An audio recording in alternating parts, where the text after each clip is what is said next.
A Derry man who has haemophilia and was infected by contaminated blood in the 1970s has told the public inquiry sitting in Northern Ireland that he has lived a life of fear, paranoia and anger. Speaking for the first time about his experience, the man said it's only recently that he'd been offered therapy. Well, Catherine Smith has been at the first morning of the inquiry hearings in Belfast's Waterfront Hall. Yes, that's right, Una. And the inquiry opened this morning with the victims and their families coming to Belfast Waterfront Hall, gathering to tell their stories and experiences, some of them speaking publicly for the first time. Well, why had the inquiry come to Northern Ireland? Well, the chairman, Sir Brian Langstaff, opened by saying that people were at the very heart of this process, which is a UK-wide public inquiry. Some, he said, as a result of infections, suffer from illness or after effects, and others don't have the money they might have had but for an infection of themselves or those close to them. He said it was easier for them to come in person to an inquiry in Northern Ireland than one in London. He said the inquiry puts people first, and that the fact that they were here in the numbers that they were with the press interest they were attracting shows how right that principle had been. And Catherine, there was raw emotion on display this morning. Yes, there was. And bear in mind, these people have been waiting 30 years or more for this public inquiry to begin. So this has been a hugely significant day for local families, putting on the official record just how much they've suffered. Now, first we heard from Paul Kirkpatrick, who lives in Derry.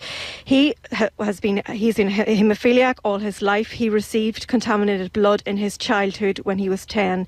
He was, as you say, speaking for the first time about his experience. He told the inquiry he had lived a life feeling he was a public health risk and had been paranoid his children would be affected.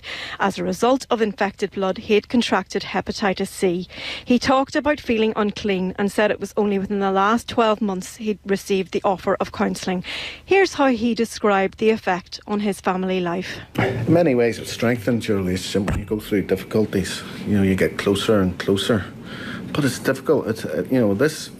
We've been exposed to one. Most people in life will not face one of these issues. And I'm no different from a lot of people in this room. We're continually exposed to major life-threatening events, and it's continual. It's a whole my life. I go by decade by. That's how I remember things. I've got a wee prompt card of dates, and it's decade by decade. So, I had no choice in the matter.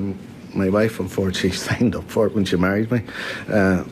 So it's difficult. We both have to manage. It messes with your head. All these things mess with your head. So we have to manage that in a day, and you're trying to lead a normal life. And we think we need a normal life, but when you talk to people, they realise that's not normal. But for us, it's normal. Mr. Kirkpatrick said over the past 3 decades he'd had to deal with various health clouds, as he described them, including the risk of potentially developing cancer, CJD or AIDS.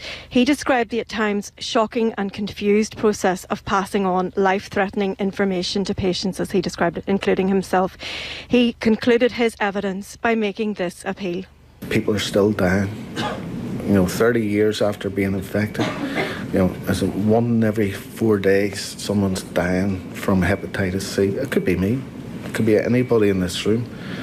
But why in this day and age is that happening? It shouldn't happen. And we have to use this inquiry. We have to get the bottom of it and have to stop it from happening. And Catherine, the hearings are continuing. Yes, a second witness is giving evidence as we speak. There will be further evidence given this afternoon, and the hearings will continue until this Friday of what Sir Brian Langstaff described again this morning as the greatest tragedy in the history of the health service. Catherine Smith, thanks.